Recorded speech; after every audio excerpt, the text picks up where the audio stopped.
नीतीश कुमार के दिल्ली जाते ही पूरा का पूरा जेडीयू भाजपा के कब्जे में होगा और जिस बात का अंदेशा तेजस्वी यादव और तमाम विपक्ष जो है वो जता रहा है, वो अंदेशा हो के रहेगा। भाजपा जो रणनीति और जो चाल बना रही है, भाजपा उसमें लगभग कामयाब भी हो जाएगी। अब आप ये सोच रहे होंगे कि आखिरकार इन सब बातों का मतलब क्या है?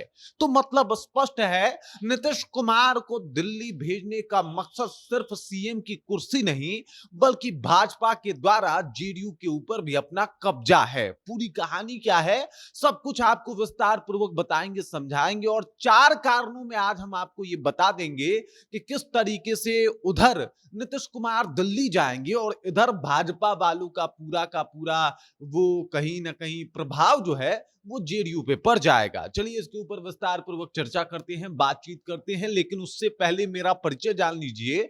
मेरा नाम है रजत और आप जनता जंक्शन देख रहे हैं। सबसे पहले इस बात को समझिए कि नीतीश कुमार जो है वो दिल्ली जा रहे हैं, लेकिन इनको लेके जिस तरीके से अभी से ही गृह विभाग जो है वो कह रहा है कि त्याग पत्र दे देंगे, भाई साहब ये बता रहा है कि भाजपा वालों को कितनी जल्दी है। अब सम्राट चौधरी का विभाग इस तरीके की बातें कर रहा है, तो इसका मतलब स्पष्ट है कि भाजपा कहना क्या चाहती है। अब देखिए, इनको दिल्ली भेजने की तैयारी है और लोग कह रहा है कि इनको दिल्ली भेजने के बाद जो भाजपा है वो मुख्यमंत्री की कुर्सी हथिया सकती है। अरे साहब, हथिया नहीं सकती है, हथिया चुकी है। अब सवाल ये है कि क्या वो जेडीयू के ऊपर भी कब्जा करने वाली है। अब देखिए, इन 4 कारणों से समझिए कि जेडीयू पे कब्जा कैसे हो सकता है भाजपा का। तो पहला कारण, मतलब बिना नीतीश कुमार के जेडीयू काफी कमजोर हो जाएगी। आप जेडीयू के नंबर 2, नंबर 3, नंबर 4 नेता का नाम सोचिएगा तो आपको सोचना पड़ेगा। 2-4 नाम आ भी जाएंगे तो वो उतने फेमस नहीं है। चाहे आप देख लीजिए ललन सिंह हूं, अशोक चौधरी हूं, इन लोगों का अगर नाम आ भी जाए तो ये लोग इतने मजबूत नहीं हैं, ये तो लगभग तय है। और इस वजह से ये चीजें क्लियर हो जाती हैं कि भाई साहब, जेडीयू को प्रतिनिधित्व की कमी हो जाएगी। जेडीयू में कोई ऐसा चेहरा नहीं है नीतीश के बाद जो मतलब जेडीयू को संभाल सके और इस वजह से भाजपा के पास एक अच्छा मौका होगा जब वो आके जेडीयू पे अपना कब्जा जमा ले। और भाजपा ये चाहती भी है। आप देख लीजिए, भाजपा के बारे में लोगों के द्वारा जो बातें कही जाती है, जितने भी राजनीतिविद हैं, जो राजनीति को जानने वाले लोग हैं, वो कहते हैं कि भाई साहब, भाजपा वो बरगद का वृक्ष है जिस वृक्ष के नीचे आप पनप तो सकते हैं, लेकिन उस वृक्ष से ऊपर नहीं निकल सकते आप। मतलब आपको वो अपने आप से ऊपर नहीं उठने देगी, चाहे वो बात केंद्र की हो या फिर राज्य की हो। और यही काम जो है वो भाजपा जेडीयू के साथ कर सकती है, जेडीयू को समाप्त करने की कोशिश। मतलब नीतीश का चेहरा नहीं होगा तो भाजपा के लिए आसान होगा जेडीयू को टैकल करना। और हो सकता है ये कारण जो है वो, मतलब कहीं ना कहीं जेडीयू के ऊपर जो है वो बहुत सारा परेशानी जो है वो छोड़ दे। अब चलिए दूसरे कारण के ऊपर बात करते हैं। दूसरा कारण ये है कि जेडीयू के पास पहले तो नीतीश नहीं है। दूसरा कारण ये है कि जेडीयू में गुटबाजी शुरू हो गई है। कुछ ऐसी लॉबियां हैं, कुछ ऐसे लोग हैं जो भाजपा के लिए काम करते हैं। अब मैं नहीं कह रहा, ये बात तेजस्वी यादव ने कही है, ये बात रोहिणी आचार्य ने कहा है, ये बात जो है कई लोगों ने कहा है। विपक्ष के लोगों ने एकदम खुलेआम कहा है कि जेडीयू के ऊपर प्रभाव जो है वो है भाजपा का। और जेडीयू में कुछ लोग जो हैं, वो लोग जेडीयू में तो हैं लेकिन वो दिखावे के लिए हैं। अब समझिए इस बात को कि तेजस्वी यादव ने तो एक बार ये तक कह दिया था कि भाई साहब, जेडीयू के जो नंबर 2, नंबर 3, नंबर 4 के नेता हैं वो सब भाजपा वाले हैं। अब उसमें वो ललन सिंह को भी टारगेट किए थे, अशोक चौधरी को भी टारगेट किए थे और इस तरीके से उन्होंने बताया था कि भाई साहब, जेडीयू में बड़ा खेल हो रहा है।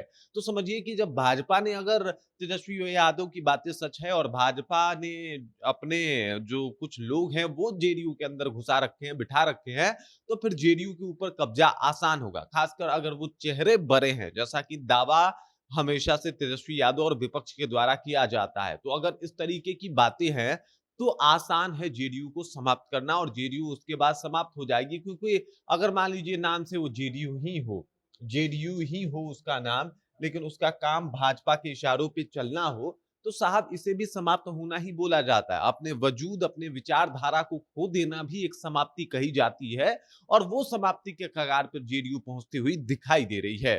तीसरा सबसे बड़ा कारण समझिए, जेडीयू के बाद जो है, अब इस बार जेडीयू जिस हालात में पहुंच चुका है, जिस तरीके से पहले तो नीतीश का चेहरा गायब हो जाएगा, कुछ लोगों की घुसपैठ हो चुकी है, गुटबाजी शुरू हो चुका है। तीसरा बड़ा कारण ये है कि अगर इस तरीके का माहौल रहा और जेडीयू इसी तरीके से लगातार कमजोर होती रही, तो वो स्वतः बिहार में वो मुद्दा नहीं ला पाएगी। देखिए जेडीयू क्या है, पहले इसको समझिएगा तो आप समझ पाइएगा कि जेडीयू समाप्त हो गई तो क्या होगा।